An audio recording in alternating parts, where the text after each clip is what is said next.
Hello, everyone. Thank you for joining us today. As you're coming in the webinar room, we want to welcome you. My name is Marcia Butler. I am the webinar director here at Advice Chaser.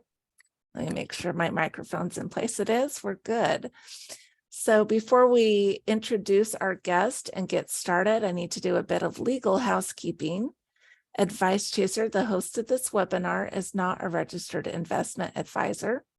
We cannot and do not give financial advice. Today's presentation is for educational purposes only and cannot be considered advice for any person's individual situation. Advice Chaser regularly hosts informative webinars, such as this one, featuring a variety of knowledgeable professionals, many of whom are licensed advisors.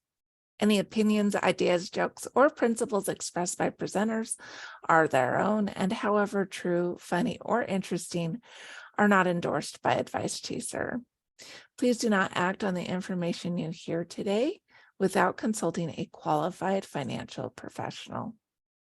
We're thrilled to bring you today's educational presentation. A couple of notes to our attendees.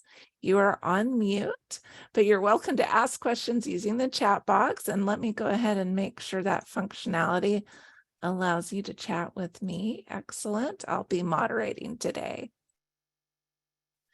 So feel free to ask questions as we're going along. There will be a question and answer portion of the webinar today at the end of the presentation. If we're not able to get to your question today, go ahead and leave your phone number, your email address in the chat as well, so that we can contact you after today's event and make sure that question gets addressed. Again, we want this experience to be as educational as possible, so please don't hesitate to ask for clarification or expansion of the material. I'd love to introduce you to our guest today, and our guest is Blair Tushouse. Blair brought his competitive spirit and disciplined approach to Tushouse Wealth Management in 2015 when he joined the firm and obtained his Arizona insurance license. He became Series 65 securities licensed as an investment advisor representative and fiduciary in 2019. A former collegiate football player and offensive lineman at Brigham Young University from 2010 to 2012, he transferred and finished his degree in business and history into interdisciplinary studies at Arizona State University. He then attended the University of Arizona and finished his collegiate football career starting for the Pac-12 championship and the 2014 Fiesta Bowl Wildcat team. From there, Blair became a graduate assistant for the University of Nebraska, where he served as an assistant defensive line coach for the famous Black Shirts while pursuing a second graduate degree. Blair is an active, engaged member of the community, including involvement with his church and its ministries. He held the position as the first co-chair of Scottsdale's Notre Dame Preparatory High School Alumni Association. Blair is supported by his wife, Desiree, and he enjoys taking trips to Sedona, playing basketball, and coaching high school football. And Blair, I know we're not going to talk about sports today. Maybe you can throw in a couple sports analogies, but we're going to talk about annuities. I'm excited to learn from this today. I'm sure our attendees are, and I'm going to turn over the time to you. Awesome. Well, thank you, Marcia. That was quite the extensive bio. Maybe I could have cut that down, but no, this is great. I'm glad to be here today. Help share. The topic today is the misconceptions of annuities, and we're hoping for all those viewers that you're going to learn something, and this is of value and not time wasted. So there's quite a depth of information that we're going to cover today. Excited to help answer any questions, and I guess we should just dive on in. Thank you, Marcia. So let me make sure my screen's working. So first, I think it's very important to just talk about, what is an annuity? There is a perception in the financial realm of annuities, and it could be good, but there are some bad perceptions. And today is just about clearing up what is an annuity, the pros of it, the cons, and where it fits in your financial landscape. So what is an annuity? Annuity really is a contract between you and the insurance company. And in this contract, it's an investment vehicle that is, I like to compare it to your own personal pension. Pension is a defined benefit plan. We hardly see people with pensions anymore these days. Pension was, given by the employer and gives the retiree a fixed income for, maybe the rest of their lives or the rest of them and their spouse's lives. We just don't see that in the landscape today, unless you work for the government or you just have a very good employer. So what an annuity does is kind of fills in that gap of providing secure income that you can depend on and not be afraid of it going away or having maybe market risk. So the traditional concept of annuity is when annuitized, it gives you that regular stream of income in exchange, you giving a lump sum. So if I was, the person giving the lump sum to the insurance company is then going to give me guaranteed payments for the rest of my life. That's what's called an immediate annuity. That's where annuities first came about. And at that point, that was the only type of an annuity. But we're going to go through this presentation and show you how annuities have evolved from that concept and have become not just more, complex, but also just solving different problems. Blair, before you So, move on, yeah. I did have a question here. You said when it's annuitized. Can you explain what that actually means? Yeah, annuitize is simply put, deciding to take that income stream. So I could give the insurance company $100,000 and annuitize it that day, and I'll get payments for the rest of my life. Or I could wait for 5 years or 10 years. And as I wait longer and longer, the annuitized amount, the amount in which they're going to guarantee me the rest of my life, will increase. And why does it increase? Well, it's because your life expectancy, you're going to get closer and closer. We're all going to face the, death and taxes. As we get shorter, they're going to give us more. But ultimately, the insurance company is bearing that risk, but they're guaranteeing you that income. That help answer that question?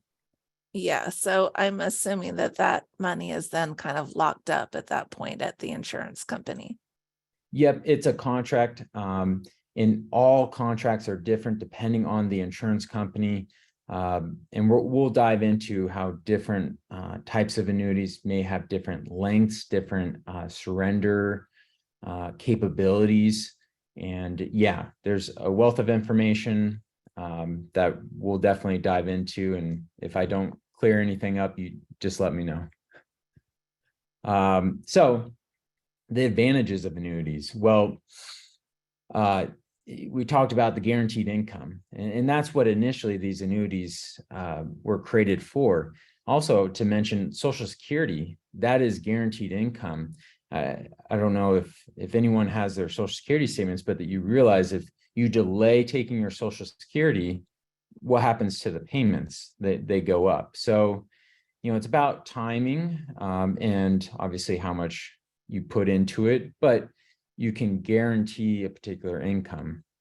Now, there's way more other advantages I want to get into about annuities. Mainly is the protection against, against the principal or longevity risk. That we're going to dive into on a few specific annuities we like to call even principal preservation, the ability to, I see it on the last bullet point, not to jump ahead, but principal protection is basically meaning that when people get to a certain age, they're fearful of losing all, their hard-earned money over 30, 40 years, they don't want to just lose it to market volatility or poor investment options. So annuities can provide that principal protection that solves for longevity over a course of a retirement. So once again, the insurance company is guaranteeing the principal amount. You put X amount into the product, that it will never go down below that point. And we'll get into some examples. A few other great advantages are tax-deferred growth. So non-qualified funds, meaning funds that are not in retirement accounts. Typically those type of funds, when you have a gain, a taxable gain, the government loves to tax us. So there may be taxable events, but with an annuity, there is tax-deferred growth. So as the annuity grows, you're not necessarily going to pay those capital gains until the deferred date in which, if at all, you want to take income out of it. So that is a nice advantage of the growth within an annuity.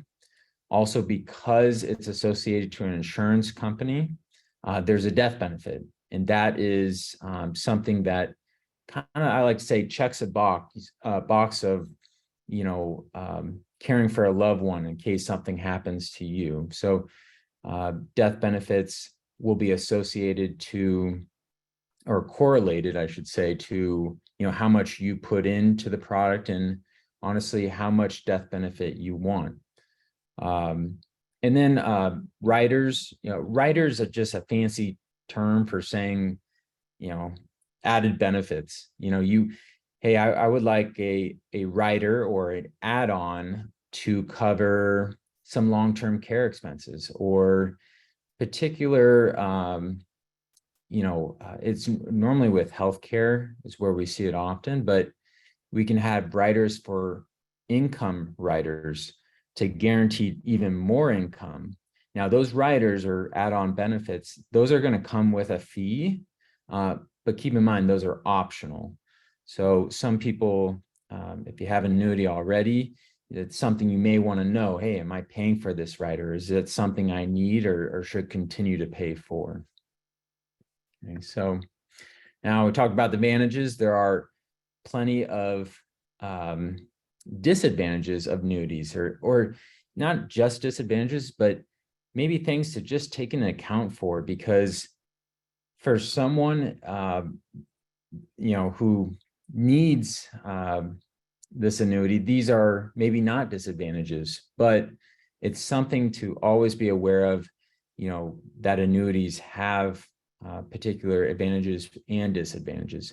So the first one I want to cover is some annuities, not all, and this is where we're going to get into the misconceptions, but some annuities have M&E, management and mortality expenses, that can be as high as 3 or 4%. I mean, that's quite a bit of expenses to pay. And so what is that paying for? Why are you paying that? And there's other fees in addition to that, administrative fees. There's, the actual investment fees. There's these particular annuities that can have 3, 4, 5% in fees, and that can be quite daunting, especially to the performance of the annuity.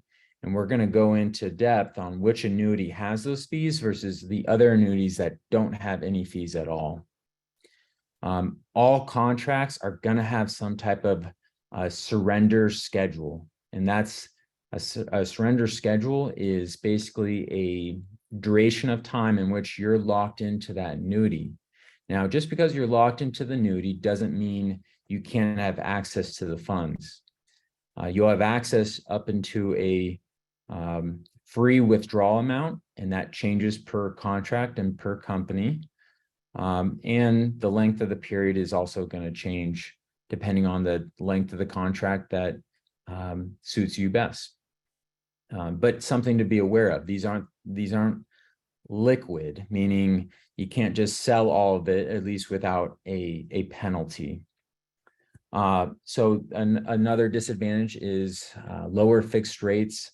We saw last year, 2022, the inflation was what, 8.7, 8.9%. It was not good, and that's what's very concerning for most people is the longevity of not just losing principal, but keeping up with inflation. I think I just read the other day, if inflation was just 2%, over 20 years, your dollar would turn into $1.82, meaning that, if I buy a Coca-Cola for $1, it's going to be $1.82 in 20 years. And that's just 2%, yet alone we're talking 8.7% this past year.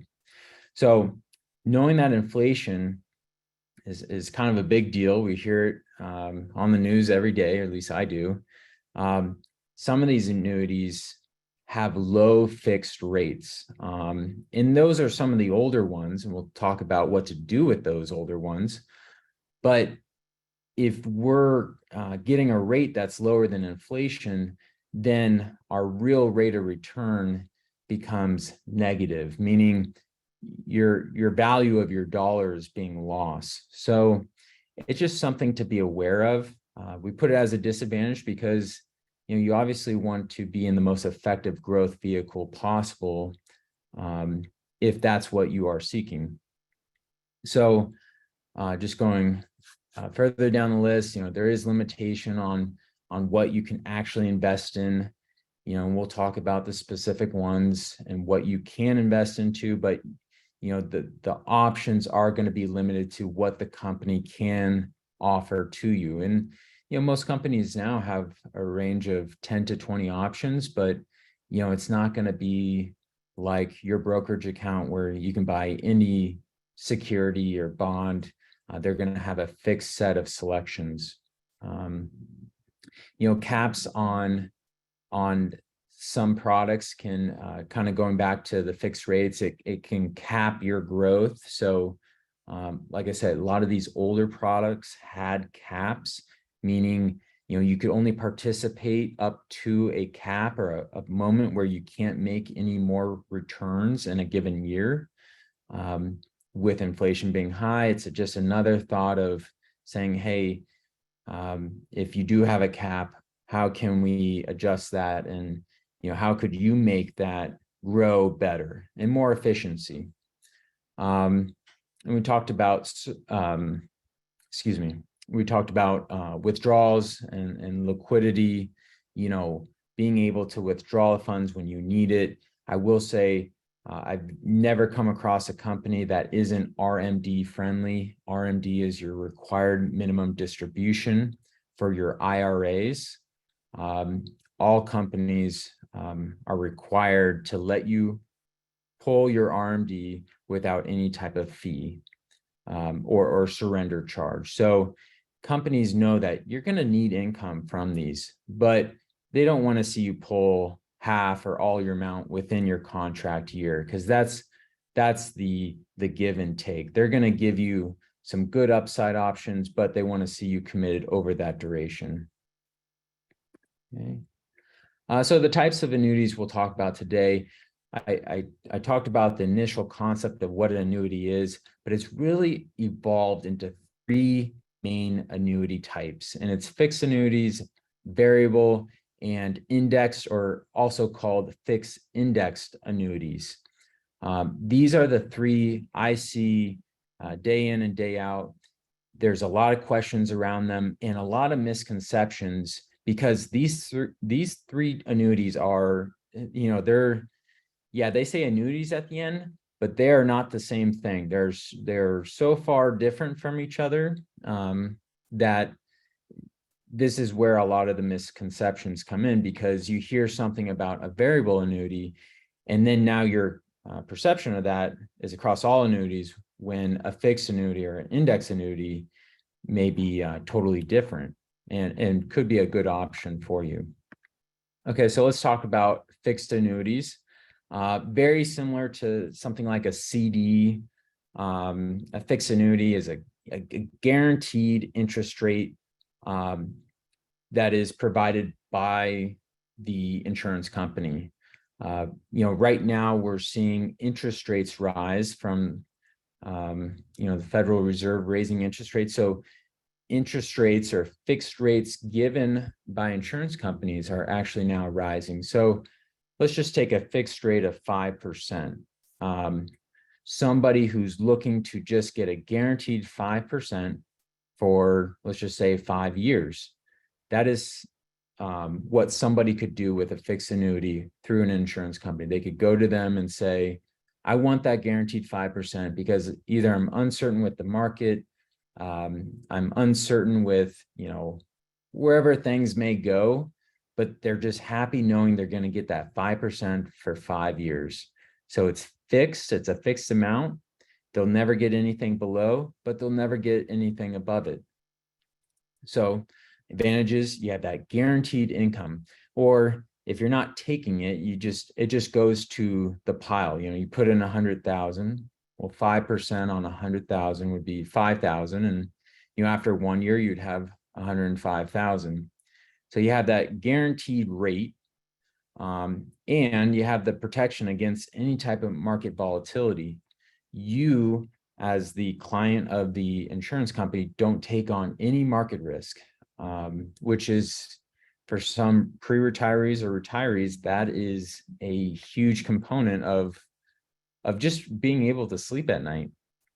And once again, there is that tax deferred growth capability for non-qualified funds, the taxable accounts. So why, wouldn't somebody want to do a fixed annuity? Well, there's potential for lower returns. We see, you get a guaranteed rate, but what happens when the market skyrockets, 20%, or, for example, inflation's at 8%? I need to keep up. You have that, I could have done better feeling. So that's kind of the give take. Yeah, you have something guaranteed, but you also could be missing out on potentially better returns. Ultimately, because you are choosing a fixed rate, you have the lack of flexibility, the lack of investment options. If you wanted to, change from a guaranteed to a different index option. So there is that lack of flexibility. Once again, you're giving that up for that guaranteed rate. And of course, as mentioned before, we have the fees and surrender schedules of any type of annuity, depending on the length, the company, all these other variables that are going to play into what that fee schedule actually looks like. Blair, I had another question before we move on. Of course. How do you know what type of if you have an annuity, how do you know what type you're in? I'm assuming that they're advertised under different names. Yeah, if you have, if you're uncertain what you have,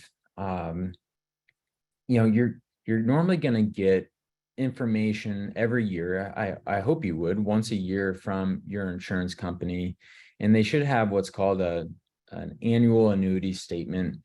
And we'll actually go over what that looks like. But in that statement, there should be different verbiage on there that states, what kind of, how it's invested, and that kind of gives it away. But it should say the name of, their product and the type underneath.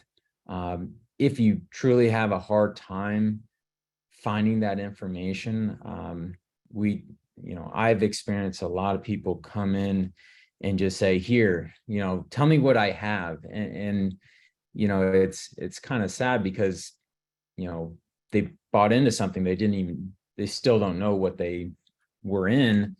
But I would advise that you seek professional help for somebody, like myself, who review these daily, because you'll notice that a statement is very, very confusing, and it's very important to your financial well-being to truly understand what you have, and is it working for you, or are there changes that you can make within it, or to another annuity that should help you. So it should say on the statement, but I always You might need some help.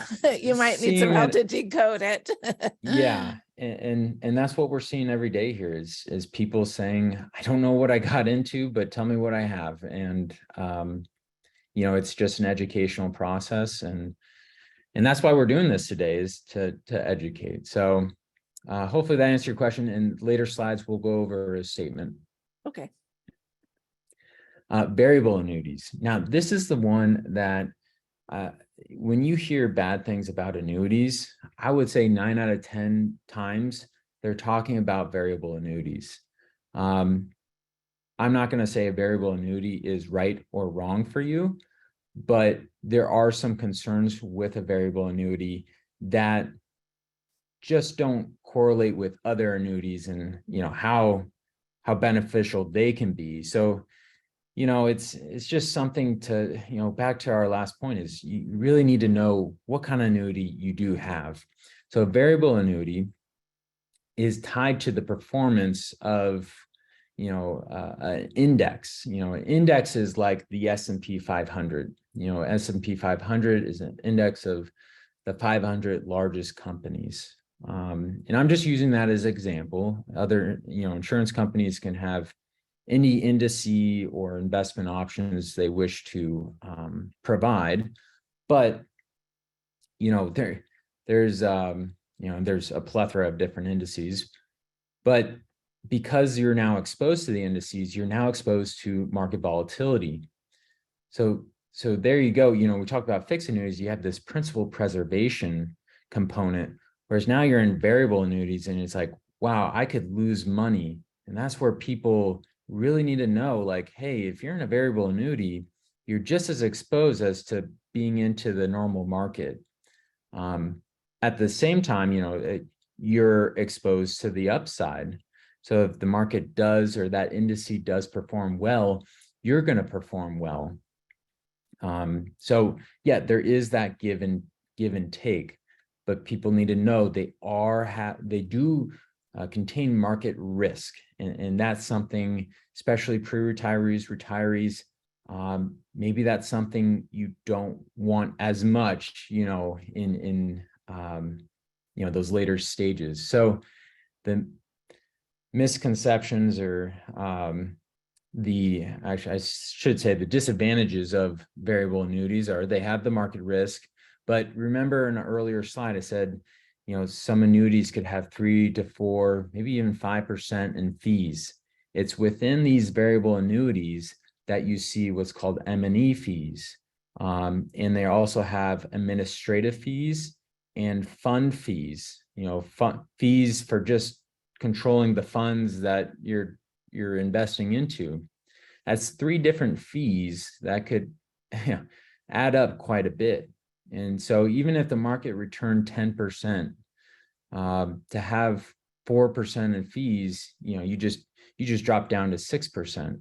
So there is a note to be made about, hey, are these fees worth paying for? And for some people out there, it may be. More often than not, I personally see those fees are too much. And I highly recommend looking into better options for that, because I'll say personally, in my own practice, if I charge 4% fees, the SEC or somebody would be knocking down my door and arresting me. So it's just something that we're fiduciaries. We're trying to always do what's best for our clients, and just to know for yourself, hey, is this, at least if you're paying 4%, are you getting the value out of it? So kind of wrap up variable annuities: market risk, potential for more returns, but you have the downside. There is no principal preservation.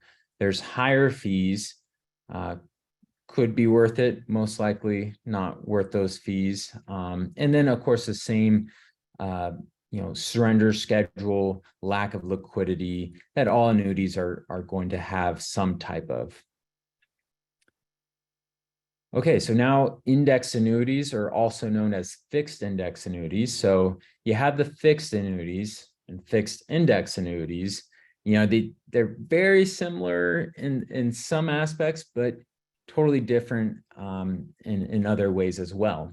So fixed index annuities are kind of back to the fixed index, where it has that principal preservation. There's 100% downside protection, meaning you put 100,000 in, in no point in the contract, unless there's withdrawals. Other than that, your principal can't go down no matter what the market does. Okay, so that's what we see pre-retirees and retirees really value, is that principal preservation, avoiding losses. And we'll show some examples of that. But so now how does the upside work different than a fixed? Well, a fixed, remember, has that guaranteed, 5%, no matter what. Well, a fixed index annuity, you have participation in the market. So there is no guaranteed rate of return, but instead you're going to participate in the underlying indice like the S&P 500, or, there's, like I said, there's hundreds of different indices we can follow, but S&P 500 is kind of the most notable. But you participate in those market gains. So if the market returns 20%, maybe you're getting half of that, so 10%. So remember, there's fixed annuities with a guaranteed rate, and there's older annuities that have caps, of like 5%. So you're no longer hindered by, oh, I can only make this much. Instead, it's a participation or a percentage of that underlying indice. Indice goes up X amount, you're going to get maybe half of that amount. So it's a clever way by these insurance companies to give you uncapped growth while still giving you that principal preservation. Now, a lot of these fixed index annuities have no fees tied to them, which is, I think, just another way a lot of these annuity companies are getting, I want to say clever, but they're creating them so efficiently that, they obviously want your business. But they want you to do the best you can, because ultimately they do better when you do better. There are optional, what's called bonuses on these. And a bonus, simply put, is a percentage amount on your initial premium. So back to that $100,000 you're going to put into a fixed index annuity. Well, some fixed index annuities will offer, let's say, a 10% bonus right off the get-go. And that bonus will be 10% of 100,000. That's $10,000 they're going to give you that first year. So now, day one of the contract, you're at $110,000. Why they do that? Sometimes I wonder myself, but I truly believe, they're really seeking your business, and they realize that some people have experienced market losses, and it's just a way to kind of get them back to maybe where they were prior to 2002, or prior to, some other market dips we saw prior to COVID. So it's just a way to incentivize, but also help retirees bump up. Those bonuses sometimes come with a fee, and I've seen other times are just free. Keep in mind they're optional, but want you guys as the listeners to know that that is a option to add on to it.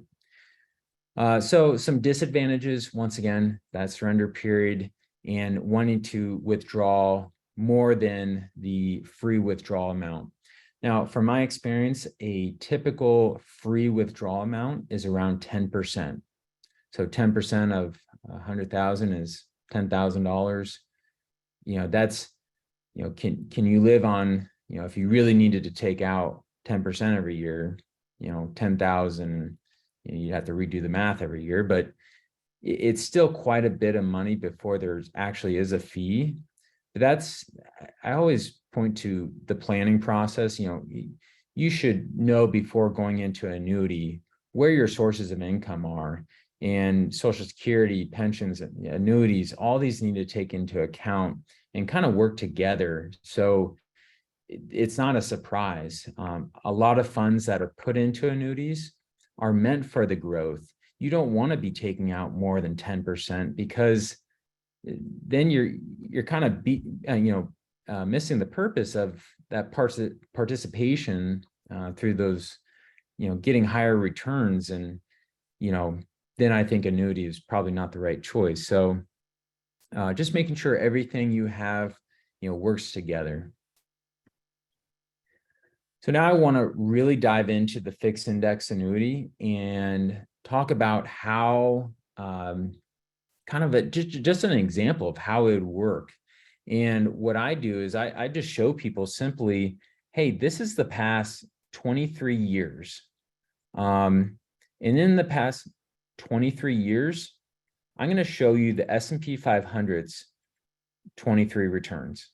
Okay, so last year the market was down 19.44%. And you go all the way back, you see 2008, the Great Recession, and the dot-com bubble. So you're going to see on the next slide, this is kind of like a roller coaster. But in this example, we'll show you $500,000 into the S&P 500 index. Okay, and then just right next to it, we're going to show you the fixed index annuity. Okay, so same 500,000. You just retired. It's 1999, and you're going right into 2000 for the next 23 years. And that's how we're going to just show you this. Well, if you're in the index or even a variable annuity, you're exposed to the downside, the market risk. So you can see your principal slowly drop year after year. Now, that can be unsettling for somebody who just retired, needing to take withdrawals for income and seeing their account diminish. This does not take into account for withdrawals, but just imagine if you had to. So that is kind of, a concerning moment for most retirees. Now, the fixed index annuity, as mentioned in the previous slides, has a principal preservation, meaning it has 100% protection against market losses. So these years, the market's going down, and our fixed index annuity is tied to the underlying index, the S&P 500. But instead of losing money, it just gets 0%. So, Blair, I could have been in a fixed annuity guaranteeing me 5%. Yes, that's true. But in 1999, you nor I knew what the market was going to do the next 3 years.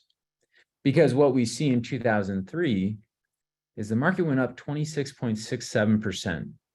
Now, I would take that. That's a pretty good return.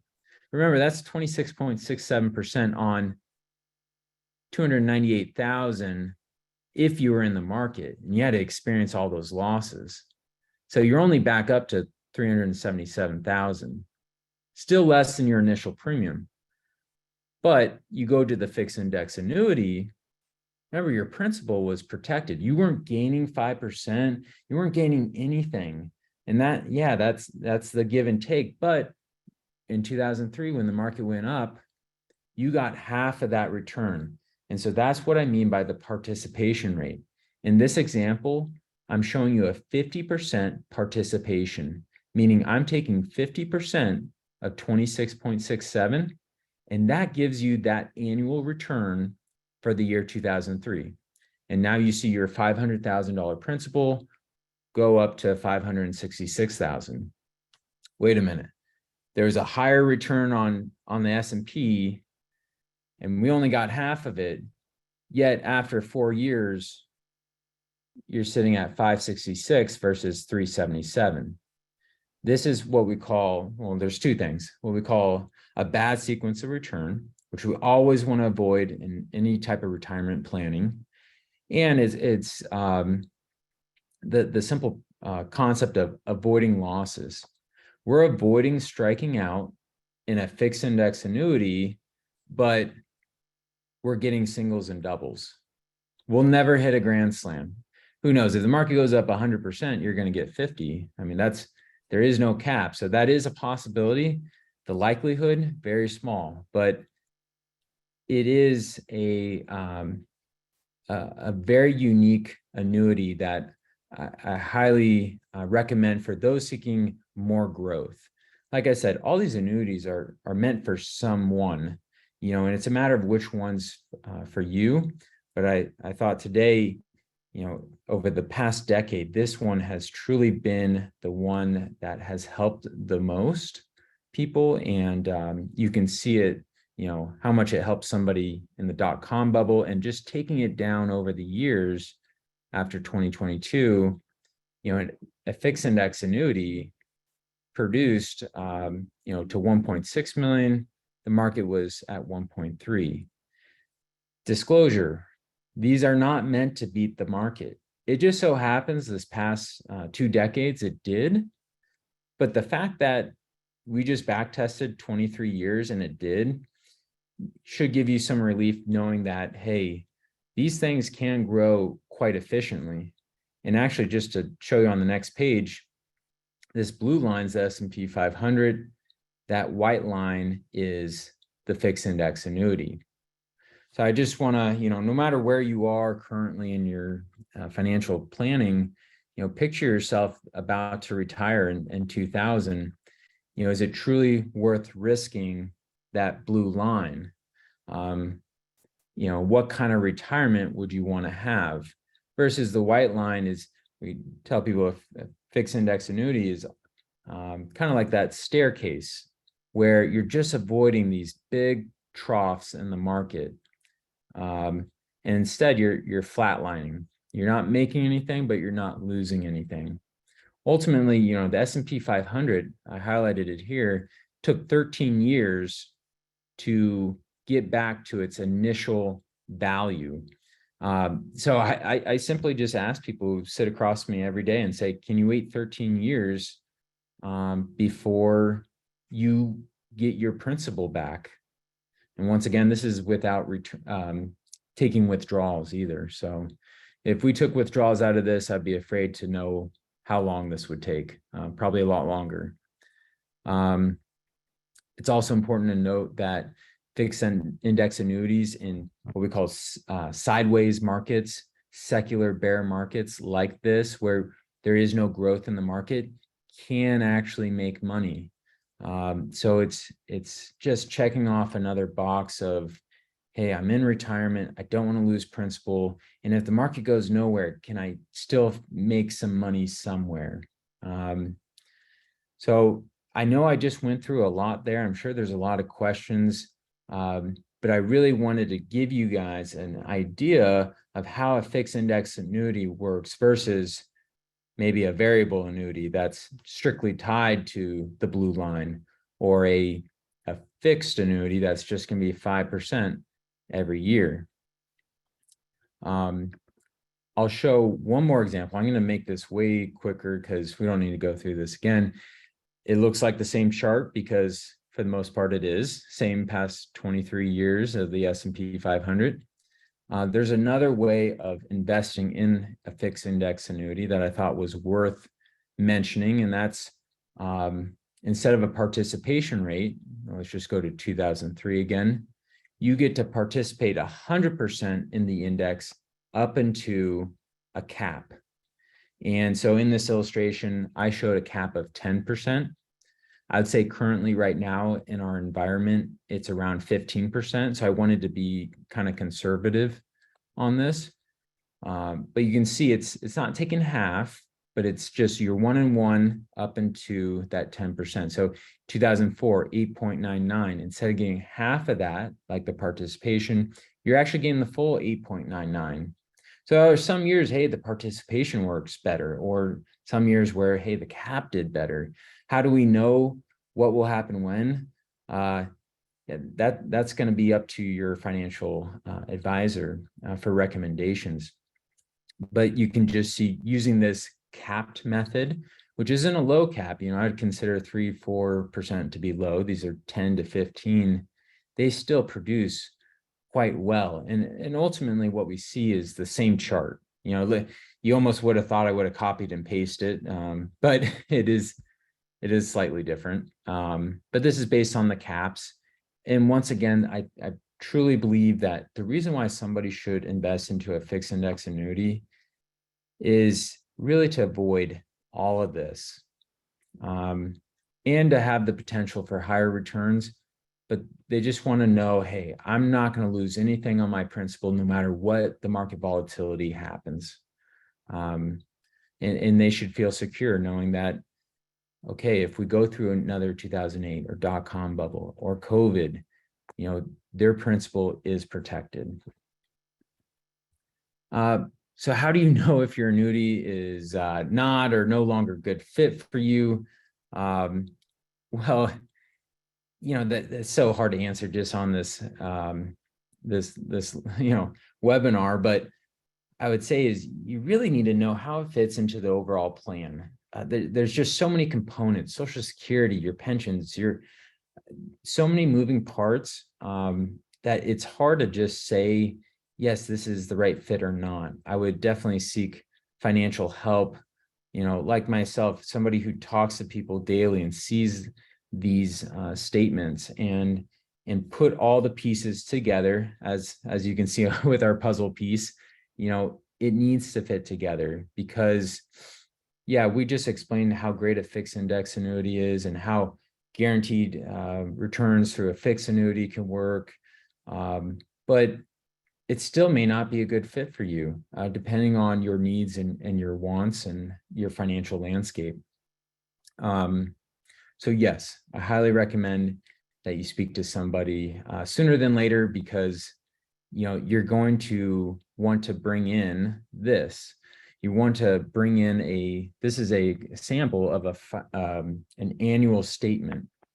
And there, I say you want to go in sooner than later because there's certain periods of time in an annuity that you're able to make changes.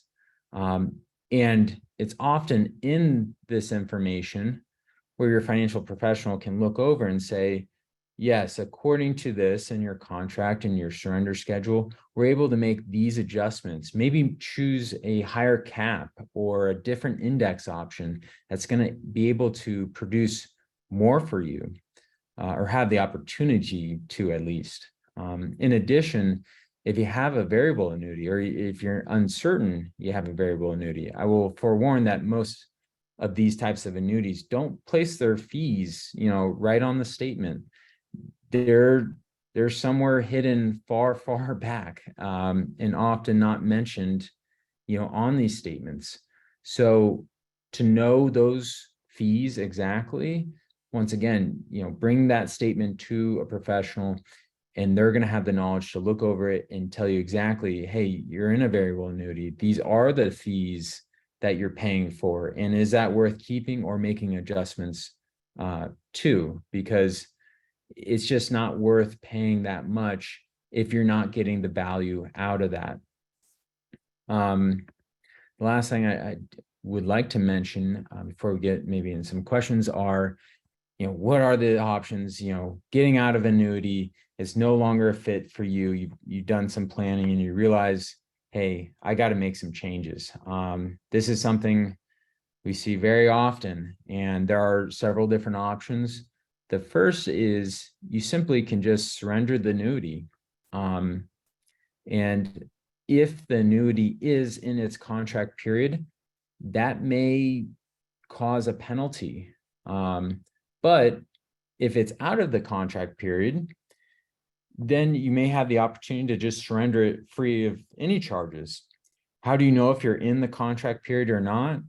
Goes back to that statement, and it goes back to bringing it to somebody who will read over that annual statement for you and determine if you are out of surrender or not.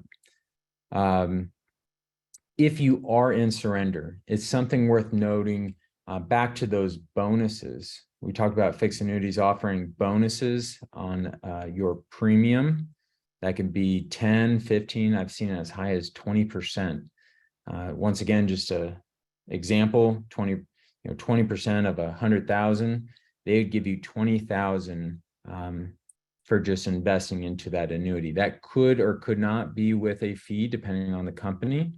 But that is something, that bonus is a tool to help you transfer from out of, maybe a bad annuity that was not meant for you into the annuity you do need, without having to suffer any surrender charges. So maybe your surrender charge is 10% with your current company, but then you have this other annuity offering a 10% bonus. It's a way for you now to transfer it without suffering any charges, and those that charge and that bonus kind of offset each other. So just a annuity strategy, I would say, is using those bonuses to offset any charges to get out of maybe a high fee annuity. So those are really the two main ways of transferring out. There are some other high-end strategies. I won't go too far in depth today, but it is highly recommended that A, you know what you're in, B, you know your options, and C, how does it fit into the overall plan, and moving forward, what are the options you have to change or make that better.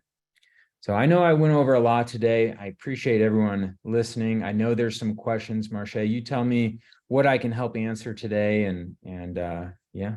Yeah, absolutely. Do you want to move to the next slide? I believe we have a Yeah. disclaimer we need to show.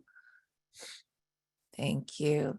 And then we'll go ahead and I'll share my screen so that we can go on to questions.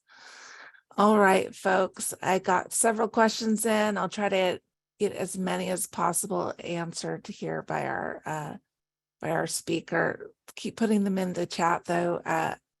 We will try to answer as many as we can. Okay, so I had two questions, the same kind of basic gist here. Is there a risk of losing your annuity, say if the insurance company goes bankrupt or goes out of business? What happens? And a question about, is the money like insured like the FDIC does with banks? Yes, no, that is a great question.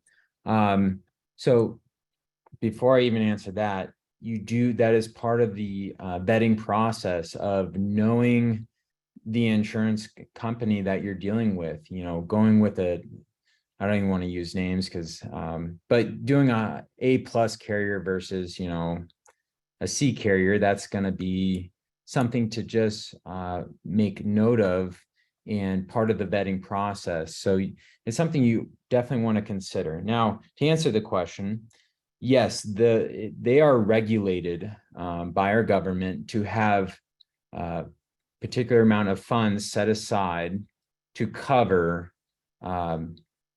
your annuities. So they have their own regulation. They have their own, kind of like banks have the FDIC. They're going to have their own regulation and funds that they have to personally set aside in case of their company going under. Now, it's not every day.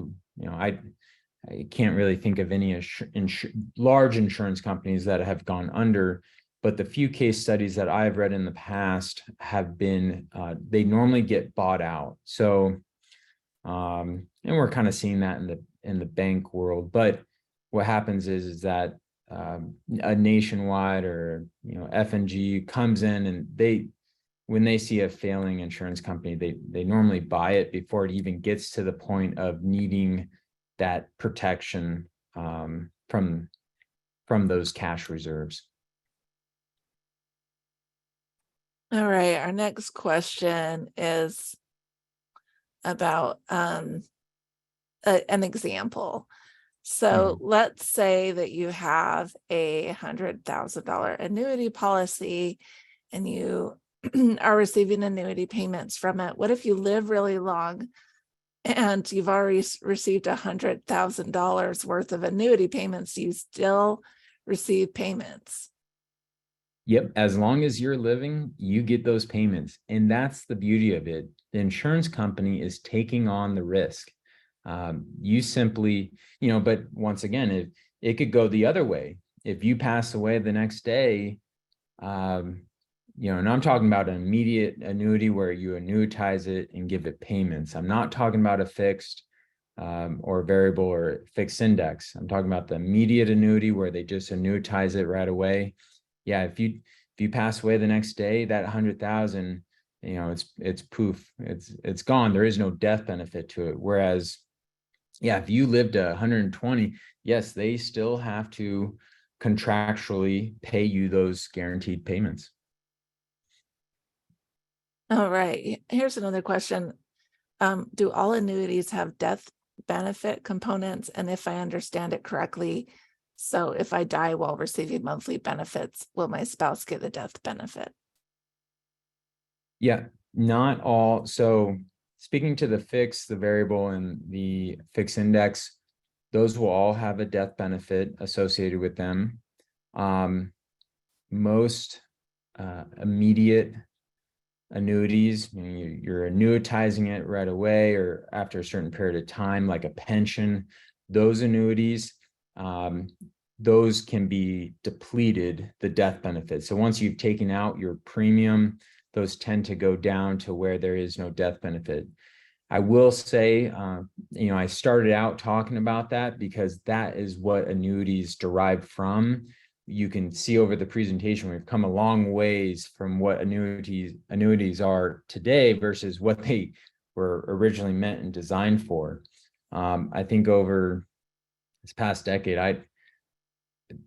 I've hardly run into people who are seeking that type of annuity, the initial concept. And I say that because there are better ways of seeking guaranteed income, and it's through what's called those riders. We get a fixed index annuity with what's called an income rider, and that income rider can produce guaranteed income as well. So why would you do that over an immediate annuity? Well, because now your fixed index annuity can grow as you're getting guaranteed income, as you still maintain a death benefit. So here's all these things that you're getting added on to the annuity on the other end. It became obsolete. So yeah, we're finding that, hey, a fixed index annuity with an income rider has more benefits than just taking a pure annuity out, which you can still do. Don't get me wrong. It's just know that there's other guaranteed income sources as well. All right. Do you pay taxes on your monthly annuity payments? Okay, so I want to clarify payments into it or your payments that you're receiving. Your Is payments that you're receiving from it, do they yeah? count? They count as ordinary income? Can you explain? Yeah, it's a great question. Because it depends what account it's coming from. If it's coming from a non-qualified, a taxable account, so accounts that are not your IRAs, those will be taxed as capital gains. So everything you gained on it, there'll be a tax on that, but it's deferred until you take it. So not income tax, but taxable Capital. gains. Yep. But on the other hand, let's say you're taking it out of an IRA, and I'm talking about traditional IRAs or rollover IRAs, 401ks, that will be taxed as ordinary income. You can grow money in your IRAs and not have taxable gains. So you don't have the taxable gains, but you're going to have ordinary income. Now, if you happen to have an IRA funds or annuity within a Roth IRA, now that's different because a Roth IRA has tax-free growth, and when you take it out, so you won't have because you already paid income taxes on those funds, so you wouldn't have any taxes on those. So if you have a Roth IRA, yeah, this is then you really wouldn't have any taxes. So it's really dependent on what kind of account it's coming from. All right. Well, we have time for about one more question. We would probably go on for a couple more hours on this. It's a complicated subject. By the way, we're getting a thank you from our attendees about this presentation and all the information we've gone over. Does an annuity provide any sort of inflation protection? Yes, I'll answer that in twofold. There are some, especially with the income component. If you have an income rider on a fixed index annuity, these companies are getting very creative, and they have certain income, or excuse me, inflation protected income components to it that guaranteed income can grow as inflation rises. So yeah, it's a very good question, because these companies are taking that into consideration and have added that to their annuities. In addition, we kind of, in our own practice, we talk about these annuities as inflation protection in general, because it's a way of investing without your principal being in jeopardy and keeping up with inflation, as we saw in the fixed index. All right, folks. Well, that's about all the time we have for our questions today. I want to thank you all for your participation. And we want to thank Blair for being here and for the organizations that have made this webinar possible today. Look for an email soon with a link to the replay of this event. You're welcome to share that replay with friends and family. Here at Advice Chaser, we're all about helping you find a financial advisor who's a great fit for your life and your financial questions. Our matching service is free to you, and every one of our advisor partners has committed to offer a free initial consultation to anyone we introduce them to. So find out more by going to advicechaser.com. Another thank you from our attendees. So Blair, thanks again. And everyone, we hope to see you in another webinar soon. Thank Bye, you, everyone. everyone. Appreciate it. Goodbye.